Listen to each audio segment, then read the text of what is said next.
রাধে রাধে বন্ধুরা, আজকে একটা রান্না তোমাদের সাথে শেয়ার করব বলে এসেছি। সকালবেলার কাজকর্ম কিছু দেখাতে পারিনি, দেখাবো। এই তেল দিলাম কড়াইতে।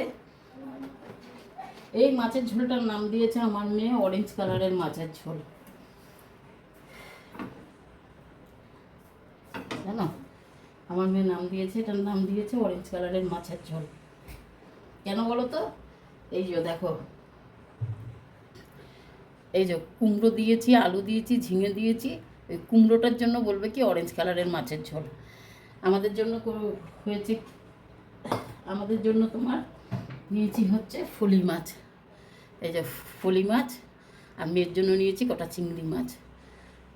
মেয়ে তো আমার রাত্রেবেলায় খাওয়া বন্ধ করে দিয়েছে, একদম খাচ্ছে না, অশান্তি হচ্ছে, ওর বাবা অশান্তি করছে, আমি করছি, তারপরেও শুনছে না। তারপরে তোমার কি করেছি, ওই যে কালকে ওর বাবা একটা পিৎজা এনে দিয়েছে, কাজ করে আসার সময় ওর জন্য একটা পিৎজা এনে দিয়েছে, আর আমার জন্য এনেছে পনির প্যাটিস এনে দিয়েছে।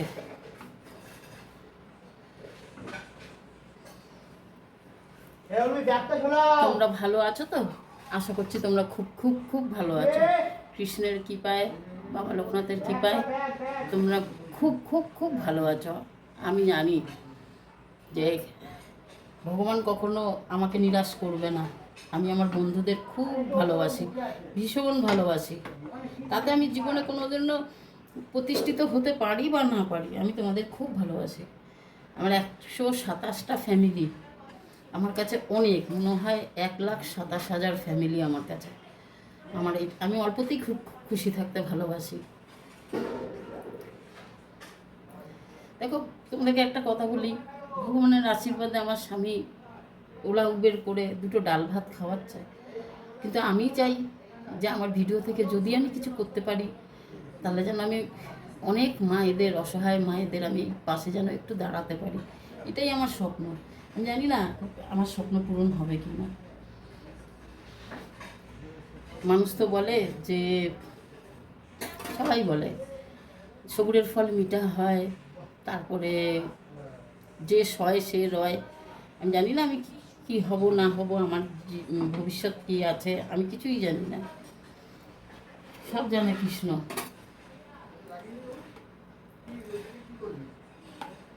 এই যে মাছটা ভাজা বসাই।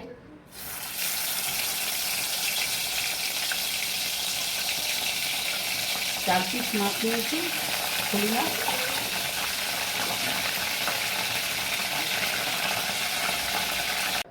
এই যে মাছ ভাজা হয়ে গেছে, দেখো মাছ ভাজা হয়ে গেছে, মাছ ভাজা হয়ে গেছে। এবার সাদা জিরে ফোড়ন দেবো।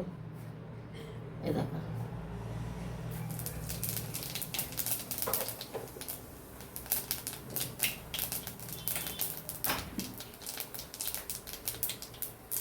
আর এটার মধ্যে আছে কি বলতো, এই মশলাটার মধ্যে আছে জিরে, গরম মশলা, আদা, কাঁচা লঙ্কা, একটা টমেটো আর তেজপাতা।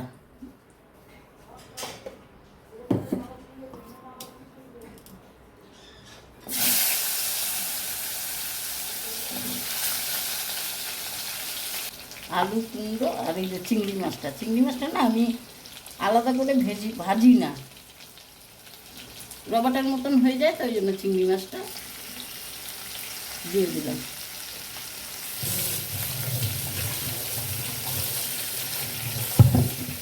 ওটা দিয়েছি আমার মেয়ের জন্য। আমার মেয়ে তো কোনো মাছ খায় না, চিংড়ি মাছটা তবু একটু খায়। এই ঝোলটা আমার মেয়ে খুব ভালো খায়, খুব।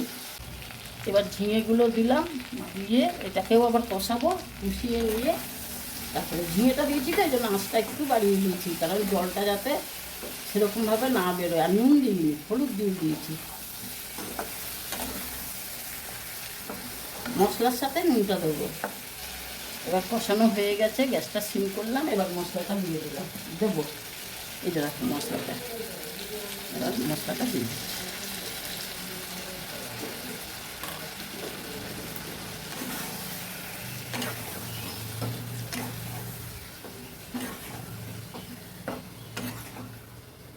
এর মধ্যে শুধু নুন দেবো, ব্যাস, আর কিচ্ছু না।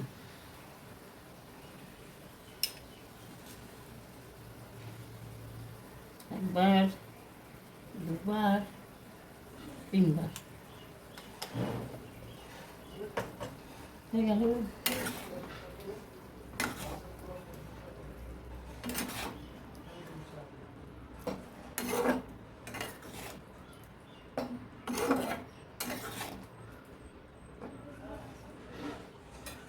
মশলাটা দেওয়ার সাথে সাথে মশলার মধ্যে এত সুন্দর গন্ধ এলাচের আর তেজপাতার, যে বন্ধুরা ঝোলটা এতেই খুব স্বাদ হয়ে যায়। আর তার সাথে তো চিংড়ি মাছ আছেই।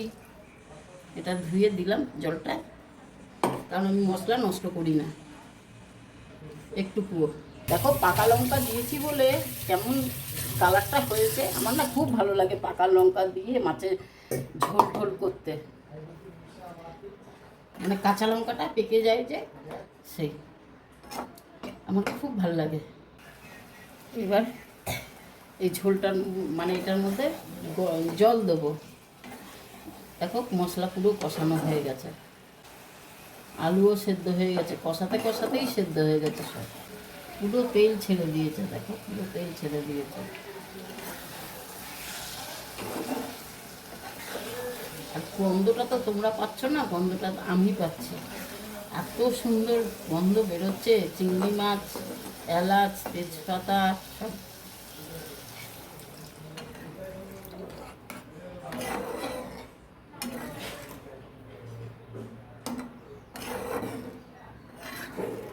আমার যতটা ঝোল লাগবে আমি ততটুকুই দিয়েছি, আর দিলাম না। দেখো ভাত, এই হচ্ছে বরবটি আলু ভাজা,